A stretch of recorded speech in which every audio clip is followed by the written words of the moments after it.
Grand 3, expressions algébriques. Dans cette troisième partie, nous allons parler des expressions algébriques et nous allons voir quelles sont les méthodes pour calculer les expressions algébriques. Alors nous rappelons avant toute chose qu'une expression algébrique c'est une succession d'addition et de soustraction. Généralement, une expression algébrique fait suite à un petit problème, donc c'est ce que nous allons voir ici avec un exemple. On va considérer le problème qu'il y a dans l'encadré. Jean va retirer 20 € au guichet lundi.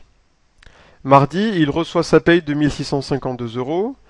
Il paye alors son loyer de 800 €, puis il met le plein d'essence dans sa voiture pour un montant de 65 €. Mercredi, il reçoit un remboursement de la sécurité sociale d'un montant de 22 €. La question que l'on pose, c'est combien Jean possède-t-il d'argent mercredi? Cet énoncé peut se traduire par une expression algébrique grand A que nous avons écrite ici. Et l'idée, c'est de repérer dans l'énoncé les nombres qui sont négatifs et les nombres qui sont positifs, donc de repérer les informations importantes. Donc on va surligner en rouge les opérations qui correspondent en fait à un nombre relatif négatif, et en vert celles qui correspondent à un nombre relatif positif. Donc Jean commence par retirer 20 €, donc il perd de l'argent, donc je surligne en rouge. Il reçoit sa paye de 1652, donc c'est un gain. Il paye son loyer, donc il dépense, c'est une perte, donc il perd 800 €. Il met le plein de sa voiture pour un montant de 65 €, donc il perd encore de l'argent.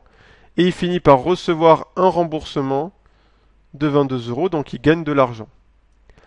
L'expression algébrique qui correspond donc à ce problème, la voici, et nous avons inscrit sur la droite de l'écran les différentes étapes qui vont permettre de résoudre, de calculer cette expression algébrique. La première étape, c'est transformer toutes les soustractions en addition. C'est ce qui correspond à ce que nous avons vu dans la vidéo précédente. Soustraire un nombre relatif revient à ajouter son opposé.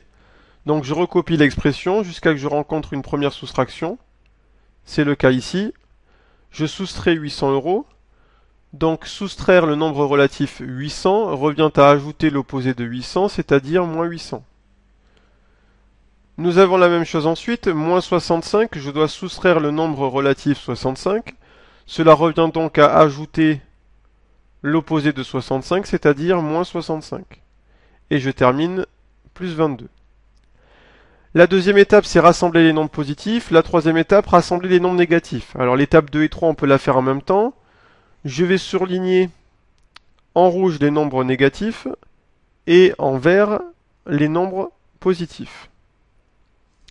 Je les regroupe ensuite, donc je regroupe ensemble les nombres positifs, 1652 plus 22, et ensemble les nombres négatifs, donc moins 20, moins 800 et moins 65. J'ai donc ensemble tous les nombres négatifs et ensemble tous les nombres positifs. L'étape 4 et l'étape 5, c'est calculer par paquet les nombres positifs entre eux et les nombres négatifs entre eux. Donc je vais calculer d'abord les nombres positifs ici. 1652 plus 22, ça va me donner 1674. Et les nombres négatifs, donc j'ai moins 20 plus moins 800, ça fait moins 820.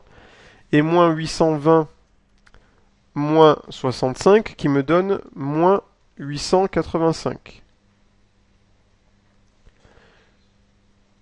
Donc j'ai calculé séparément le paquet des nombres positifs et le paquet des nombres négatifs. Lorsque j'arrive ici, j'ai donc une addition avec un nombre positif et un nombre négatif. Il s'agit donc d'additionner deux nombres relatifs qui n'ont pas le même signe. Ça, je sais faire.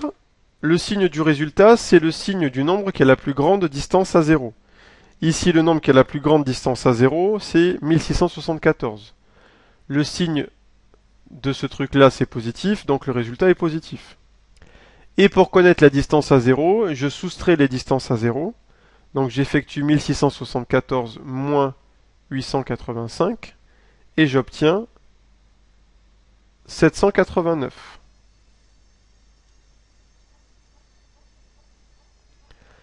Donc le résultat de cette expression algébrique, c'est 789.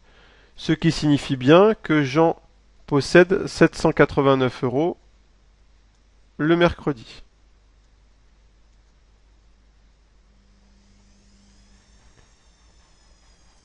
Ce qu'il faut retenir pour résoudre une expression algébrique, c'est qu'il faut dans un premier temps transformer toutes les soustractions en addition.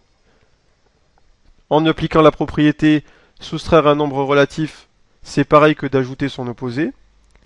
Ensuite, on regroupe ensemble les nombres positifs d'un côté et les nombres négatifs de l'autre côté. On calcule tous les nombres positifs entre eux, tous les nombres négatifs entre eux, jusqu'à ce qu'on obtienne une seule addition où on a un nombre positif et un nombre négatif. Et ça, ensuite, on sait faire, on applique la règle d'addition de deux nombres relatifs de signes différents pour conclure et arriver au résultat.